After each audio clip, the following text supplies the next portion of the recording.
My name is Ethan Vance. I'm a 28-year-old environmental engineer and land surveyor.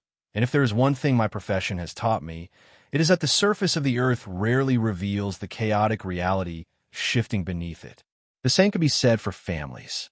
To the outside world, the Vance family was a picture of suburban upper-middle-class perfection in Western Washington.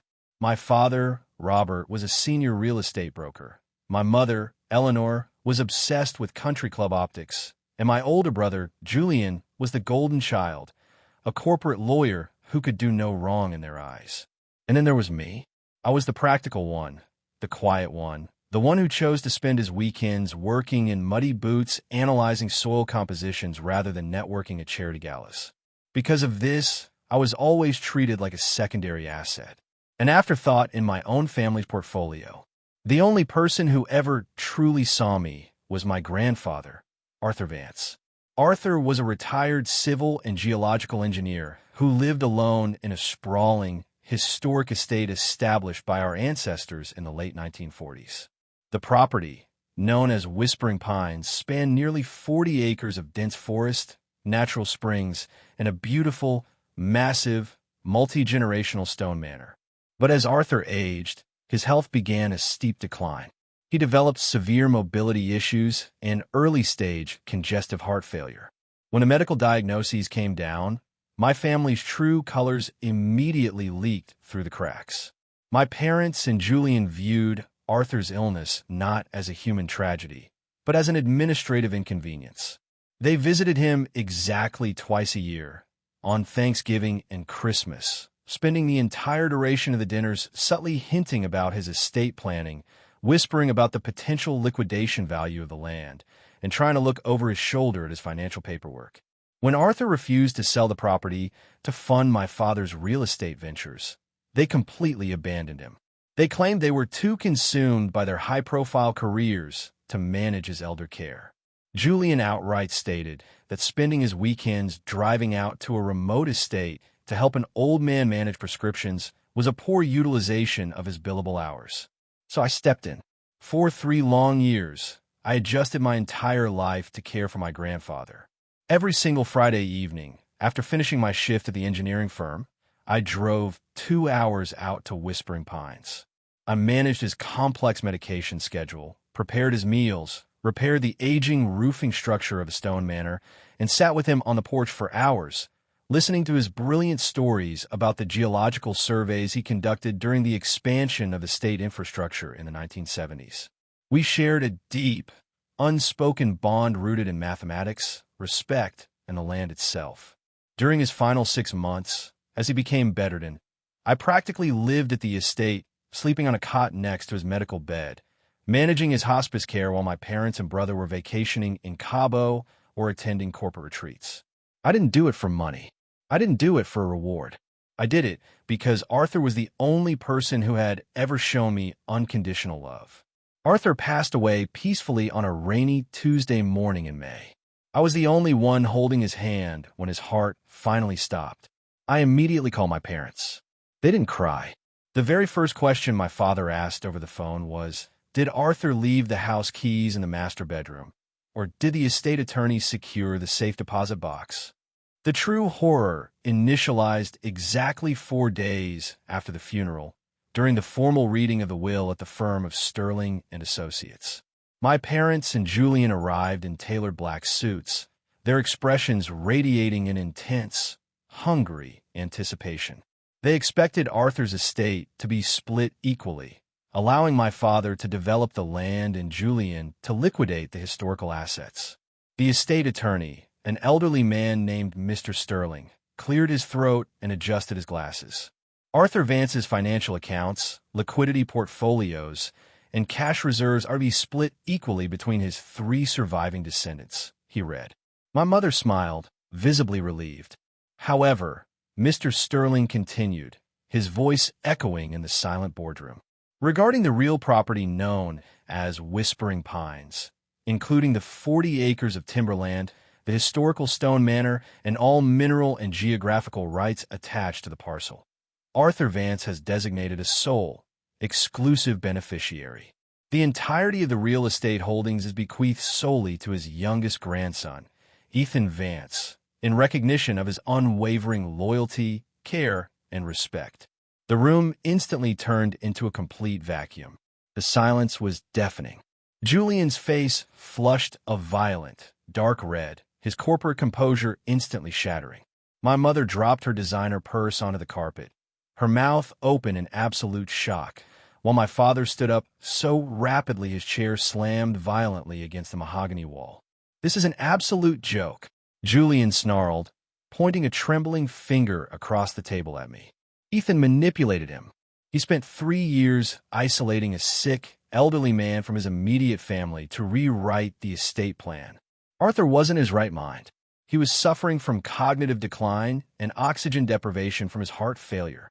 Ethan, you will sign a voluntary quitclaim deed to revert this property back into the family trust immediately," my father demanded, his voice dropping into a threatening, authoritarian growl.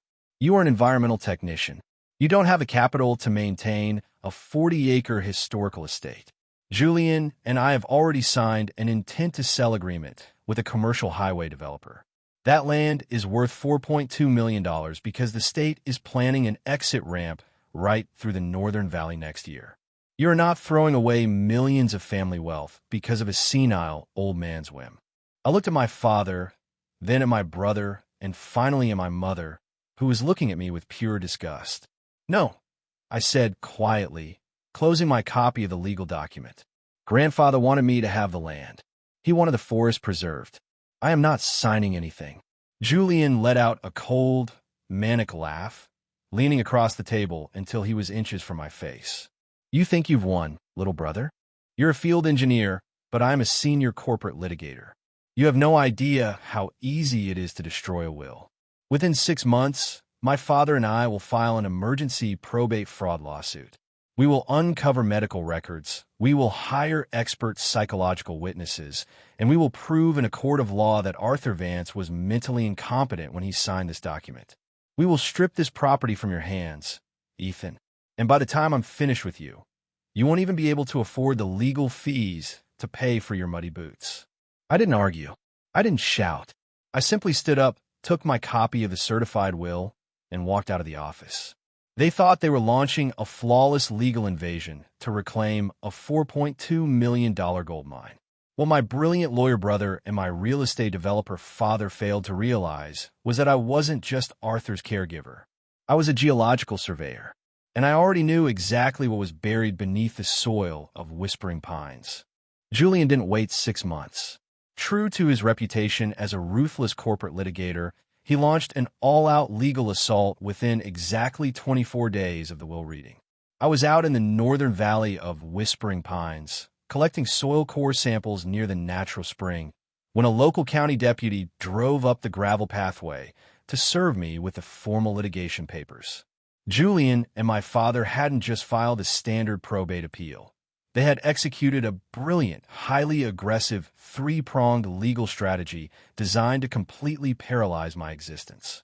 The lawsuit alleged undue influence, elder exploitation, and tortious interference with an inheritance.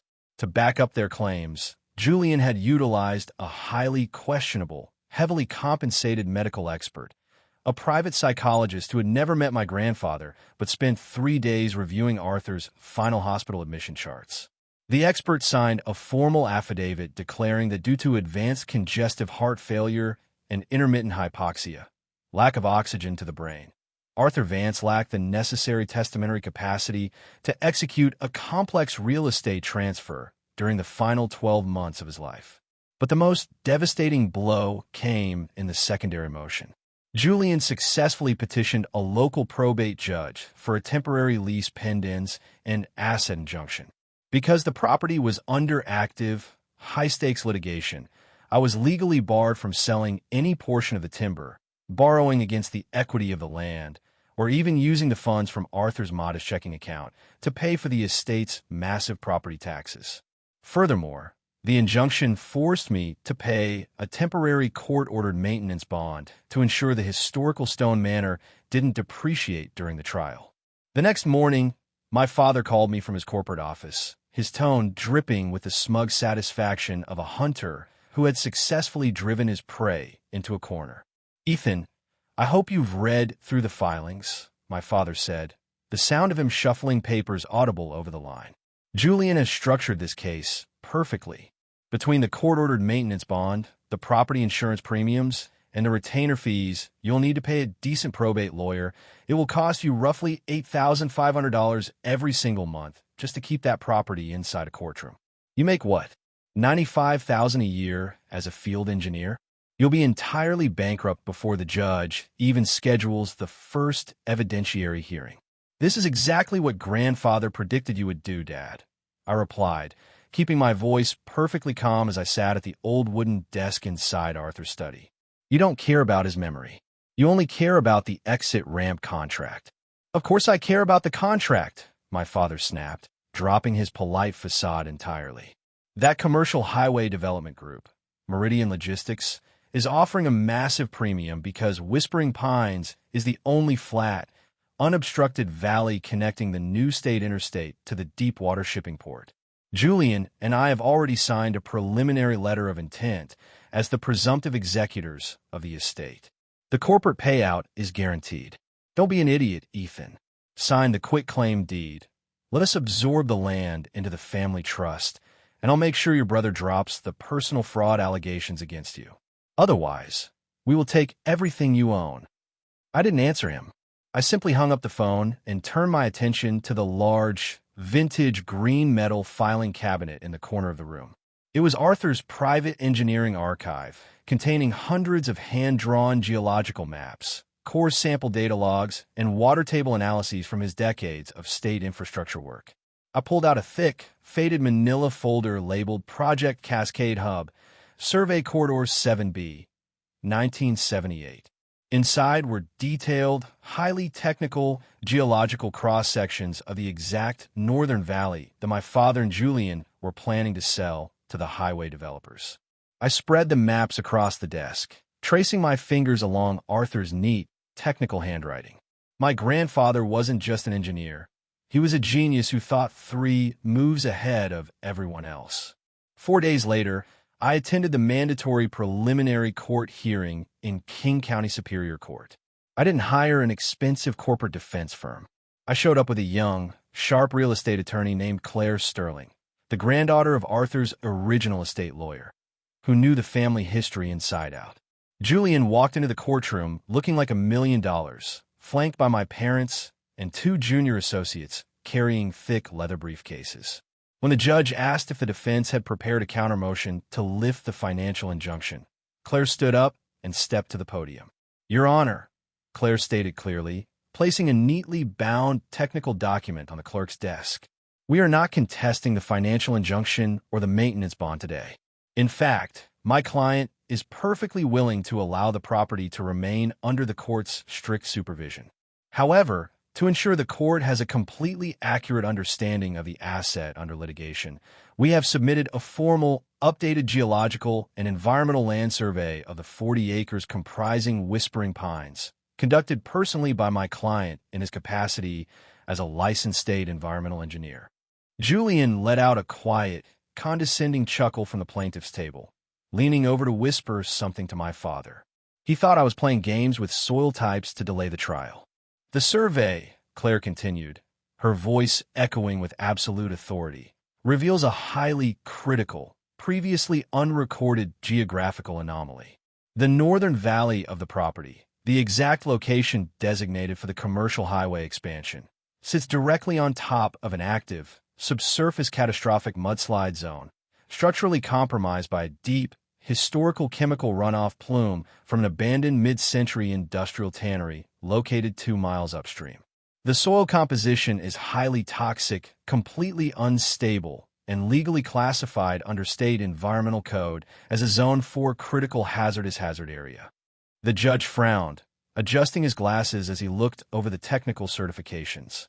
"And what are the legal ramifications of this classification, Ms. Sterling?" "The ramifications are absolute, Your Honor," Claire smiled coldly, turning to look directly at Julian. "Under State Revised Code 70A, any commercial development, heavy transport construction, or soil excavation in a Zone 4 area triggers an automatic, non-waivable environmental remediation liability. Whichever entity legally owns this land is legally obligated to fund a multi-million-dollar chemical soil stabilization project before a single piece of construction equipment can enter the property. Furthermore, the State Environmental Protection Agency issues an automatic, recurring $25,000 weekly fine to the deed holder for every month the subsurface plume remains untreated once officially recorded. The color instantly drained from my father's face. Julian's smirk froze, his eyes widening in horror as he realized the trap I had just laid out on the public record. Therefore, Claire concluded smoothly, my client is perfectly happy to let the lawsuit proceed. If my brother and father wish to fight to prove they're the true legal owners of Whispering Pines, they're more than welcome to inherit the $3.8 million environmental cleanup debt that comes with it. The courtroom fell into a state of absolute, unmitigated chaos the moment the judge pounded his gavel to officially enter my geological report into the public record. Under state law, an environmental hazard report certified by a licensed engineer couldn't be ignored or swept under the rug. The probate judge immediately suspended the commercial liquidation order and issued an emergency mandate directing the State Department of Ecology to inspect the Northern Valley within 14 days. Julian and my father didn't even wait to leave the courthouse before turning on each other. As Claire and I walked down the marble steps of the courthouse, we could hear their furious arguments echoing through the concrete parking structure. My father was violently shaking his phone in Julian's face, his voice cracking with pure financial terror. The real fallout hit exactly 72 hours later. I was sitting in my temporary corporate office, analyzing a set of municipal water table charts, when Claire walked in without knocking. She laid a corporate letterhead down on my desk. It was an official, high-priority communication from Meridian Logistics, the commercial highway development group my father had signed a preliminary contract with. It's a total slaughter, Ethan, Claire said, a sharp, satisfied grin playing on her lips. The moment Meridian Logistics saw the public court filing regarding the Zone 4 critical hazardous hazard classification, their corporate compliance team pulled the emergency brake. They didn't just stall the deal, they completely canceled the letter of intent. But it gets so much worse for your father. The indemnity clause? I asked, looking up from the charts. Exactly, Claire nodded, tapping the document. Because your father and Julian were so incredibly arrogant and eager to secure the deal, they signed a standard developer's pre-execution warrant. They legally certified to Meridian Logistics that the land was entirely clear of any environmental encumbrances or structural liabilities. Now that the state has initiated an official inquiry, Meridian is suing your father's real estate brokerage for fraudulent misrepresentation and breach of contract, demanding the immediate return of their $400,000 earnest money deposit, plus $250,000 in corporate legal damages. Before I could even process the mathematical beauty of their collapse, my phone began flashing with an incoming call. It was my mother. She hadn't called me since Arthur's funeral, and back then, it was only to demand the keys to the manor. I placed the phone on the desk and hit the speaker button. Ethan, honey. Her voice was completely stripped of its usual haughty, country club composure. She sounded small, panicked, and incredibly fragile. Ethan, we need you to come to the family house tonight. We need to talk about this situation as a family. Things have gotten incredibly complicated. I don't think we have anything left to discuss as a family, Mom, I said, my voice completely level.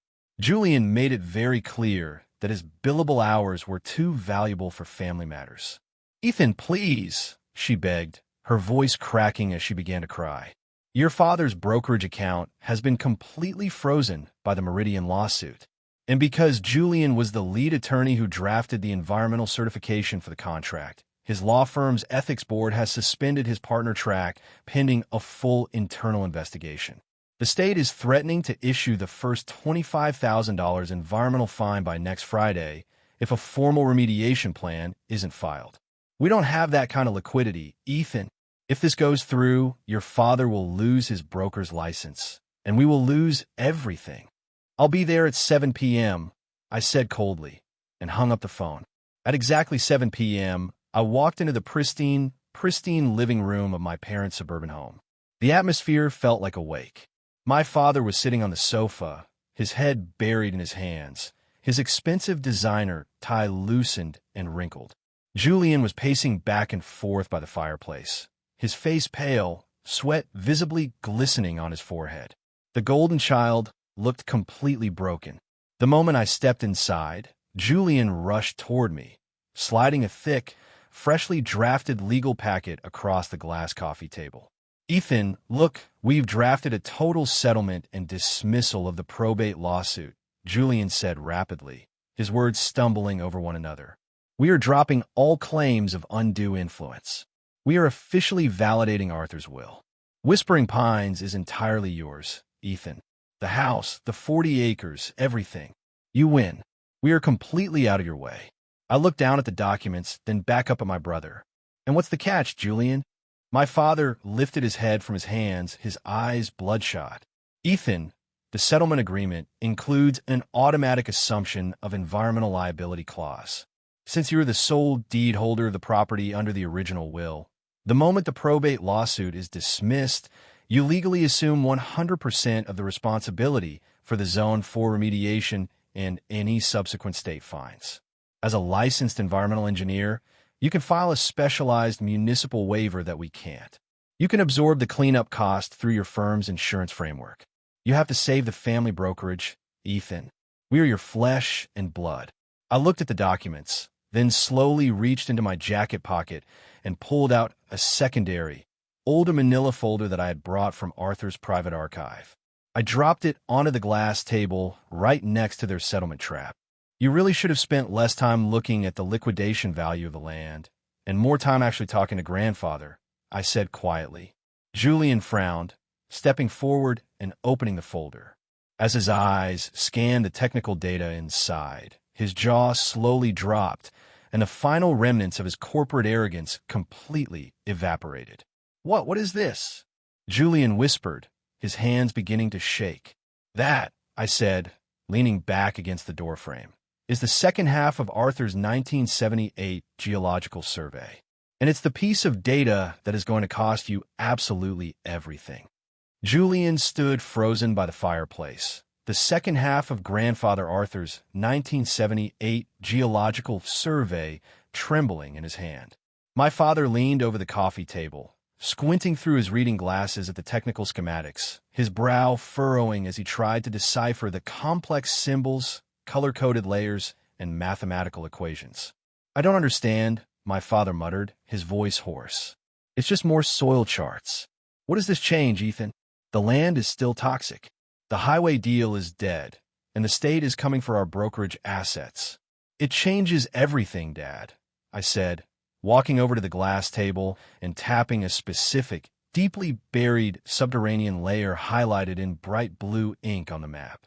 "You and Julian were so blinded by greed that you only focused on the northern valley, which you wanted to sell to the highest corporate bidder. You ran a superficial valuation based purely on surface logistics. But Grandfather was a master engineer. He didn't just analyze the topsoil. He mapped the deep bedrock." Julian's eyes raced across the text, his voice dropping into a horrified whisper. "The tannery runoff. It isn't an unmitigated disaster. It's localized." "Exactly," I said, leaning over the table. "The chemical plume from the old mid-century tannery is entirely trapped in a shallow, isolated clay basin exactly 40 feet below the northern valley. It's completely static. It poses zero danger to the rest of the property unless you do exactly what you plan to do: excavate it, dig it up, and build a massive, heavy transport concrete highway exit ramp over it. By attempting to sell that specific valley for commercial construction, you are the ones about to trigger a massive environmental disaster." I turned the page of the survey, revealing a massive, sprawling underground mapping of the remaining 35 acres of Whispering Pines. "But look at the rest of the estate," I continued, pointing to a massive underground aquifer system beneath the deep forest. Beneath the main forest and the historical stone manor sits one of the largest, most pristine, untouched glacial water aquifers in the entire county. Grandfather didn't buy this land to build houses. He bought it because he discovered a hyper-pure, naturally filtered artesian water reserve. And because I'm a licensed environmental engineer, I already had the soil and water samples verified by the State Utility Board 3 weeks ago. Julian looked up, the reality of his strategic failure hitting him like a physical blow. A water filtration matrix. You aren't going to build a highway. Never, I said coldly. Next month, I am partnering with the Cascade Conservation Trust and a major organic beverage distributor. We are converting 35 acres of the estate into a protected ecological sanctuary and a low-impact, high-margin premium artesian water extraction facility. The projected evaluation of the water rights alone is $5.2 million, and because it's a green infrastructure project, the state is giving me a $1.2 million tax credit. My father gasped, stepping forward, his hands open in a desperate plea. Ethan, that's incredible. That solves everything. We can use the tax credit to pay off the Meridian Logistics lawsuit. We can fold the water company into the family real estate trust. We'll be partners. There's no we, Dad, I said, my voice dropping into a freezing, absolute register. You wanted to use a fraudulent court injunction to bankrupt me and take my inheritance. You wanted to throw away grandfather's legacy for a quick corporate payout. Now, you're trapped in the very legal cage you built. Julian tried to recover his posture, his eyes narrowing as he gripped the edge of the table. You still have to sign this probate dismissal, Ethan. If you don't, the litigation continues. We won't drop the lawsuit, and the property stays locked up. You can't build your water facility while the title is clouded by a pending trial. Actually, Julian, I don't need to sign a single thing. I smiled, looking directly into my brother's panicked eyes. You see, when you filed that temporary injunction and demanded that I pay a court-ordered maintenance bond to protect the estate, you had to legally certify the grounds of your lawsuit under penalty of perjury. You publicly claimed that Arthur Vance was incompetent and that the land was a pristine $4.2 million commercial asset. But now that my environmental hazardous report is on the public record, the Department of Ecology has already initiated their official enforcement protocol. I stepped back toward the front door, pulling a secondary envelope out of my pocket and placing on the console table. Since you are the ones fighting to be recognized as the true legal executors of the estate, the State Environmental Protection Agency has issued an emergency correspondent liability mandate. Until the probate court explicitly decides who owns the land, both the plaintiff and the defendant are jointly liable for the daily operational legal fees. But because I filed my environmental safety waiver yesterday as a licensed professional, my personal liability has been temporarily suspended. You, however, have no technical exemptions. My father fell back onto the sofa, his face completely devoid of color. What does that mean, Julian?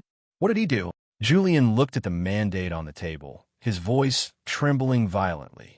It means even if we walk away from the lawsuit right now, the state holds our brokerage personally liable for the pre-existing industrial contamination because we signed a Meridian contract as the presumptive owners. We are trapped, Dad. We can't go forward and we can't back out.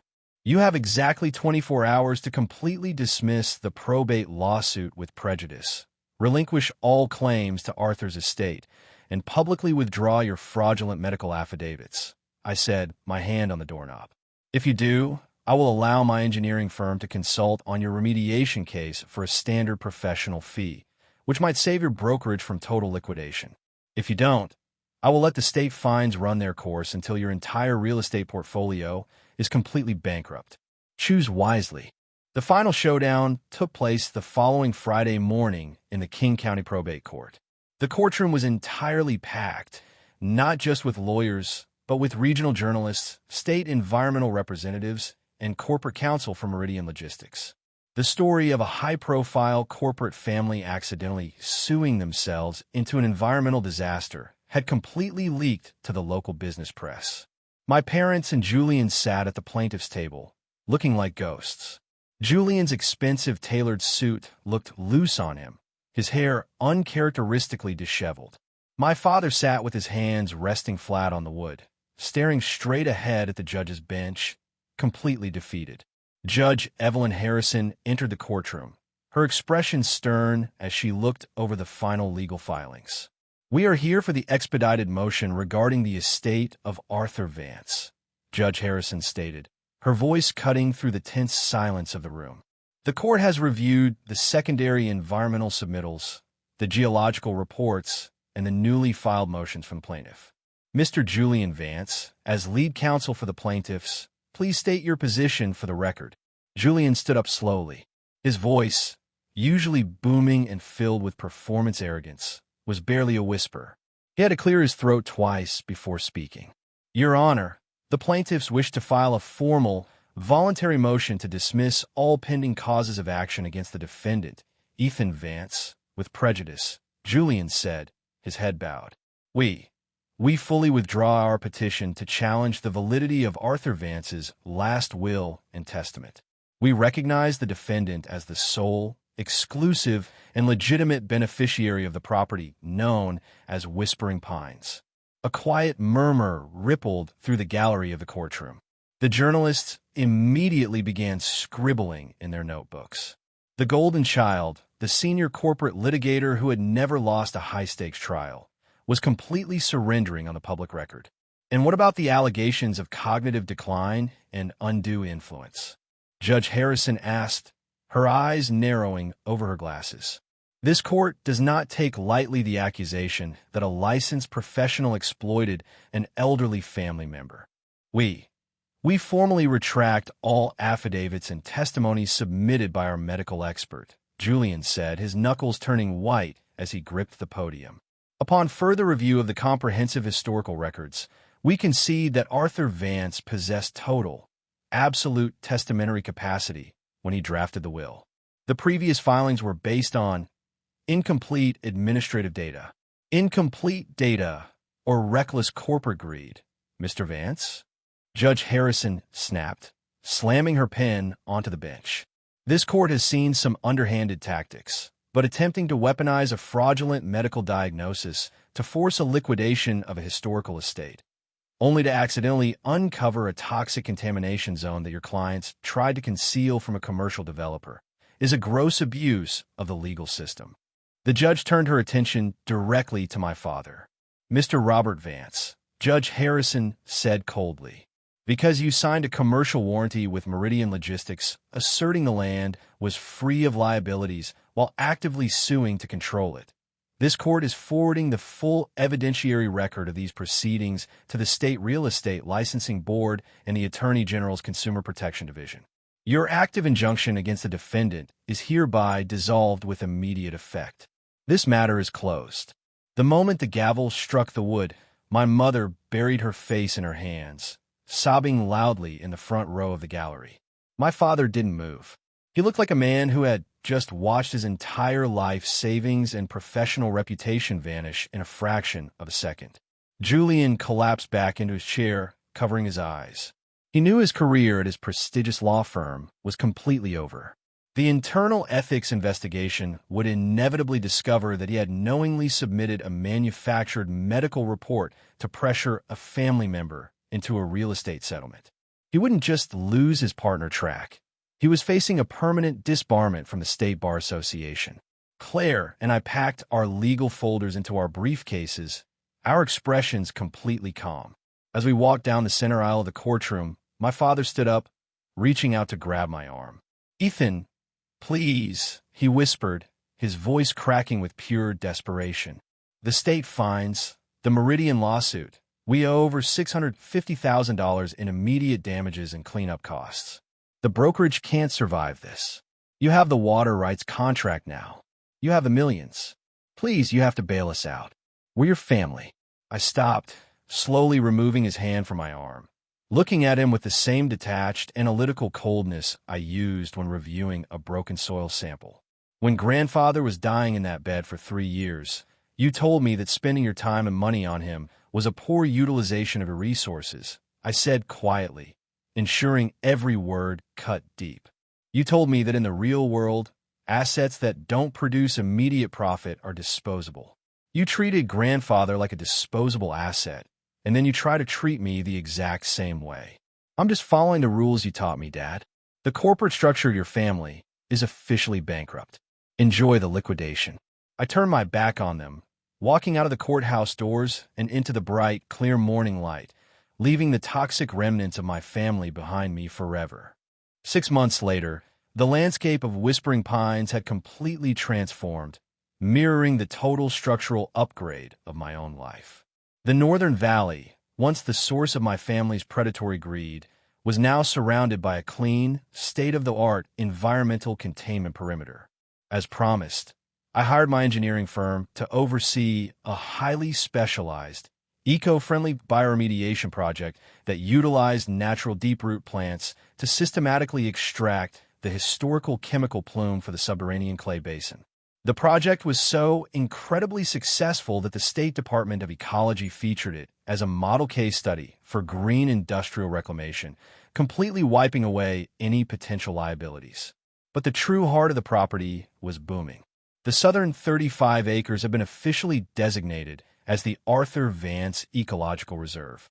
Tucked neatly behind a dense canopy of ancient pine trees sat our new, low-impact artesian bottling facility. The operation was completely optimized. We were extracting hyperpure, naturally filtered glacial water from the deep aquifer, producing a premium organic product that was already being distributed across the entire West Coast. The company's first quarterly financial audit had just concluded, confirming that my personal net worth had officially surpassed $5.5 million, with our long-term equity scaling faster than I had ever anticipated. My family's reality, however, had followed a completely predictable trajectory of catastrophic failure. My father's real estate brokerage filed for Chapter 11 bankruptcy 3 months after the trial concluded. Stripped of his broker's license due to the state board's fraud investigation, he was forced to liquidate their luxury suburban home and their country club memberships just to pay off the outstanding settlement debt to Meridian Logistics. Today, my parents live in a small, rented 2-bedroom apartment in an industrial suburb, completely cut off from the high society circles they used to worship. Julian's fall from grace was even more absolute. The State Bar Association officially revoked his license to practice law for a minimum of 5 years due to his intentional manipulation of medical affidavits. The golden child, the senior litigator who used to laugh at my muddy boots, currently works as an entry-level compliance clerk for an insurance company, earning a fraction of his former salary and living with the permanent, unerasable stigma of professional disgrace. Sometimes, when I am sitting on the restored stone porch of grandfather's manor in the evenings, watching the sun set over the dense pine forest, I reflect on the entire journey. My family thought they could use the legal system like a blunt instrument to crush the practical, quiet sun. They thought that because I didn't participate in their loud, arrogant displays of wealth, I lacked the teeth to defend what was mine. But they failed to realize that true strength doesn't scream, it doesn't boast, and it doesn't try to steal from the vulnerable. True strength sits quietly, analyzes the framework, gathers the data, and strikes with absolute mathematical precision when the moment is right. I'm no longer the secondary asset or the family afterthought. I am the sole protector of our ancestral land, a successful business owner, and a man who honors the memory of the only person who ever truly believed in me. The system has been completely purged of its toxic anomalies. The infrastructure is flawless, and the legacy is completely restored. Thank you so much to every single member of this incredible community for standing by me, analyzing the data trails, and supporting this journey through every high-stakes phase of this legal battle. Your energy kept my focus sharp when the network was under fire. If this story reminded you that true success is built on integrity, loyalty, and deep preparation, and that you should never let greedy people intimidate you out of your life's purpose, please smash that like button right now. Drop your thoughts and tactical insights in the comments section below, hit that notification bell, and subscribe to the channel. Stay grounded, Keep your operations completely secure, and I will see you in the next diagnostic report. Take care.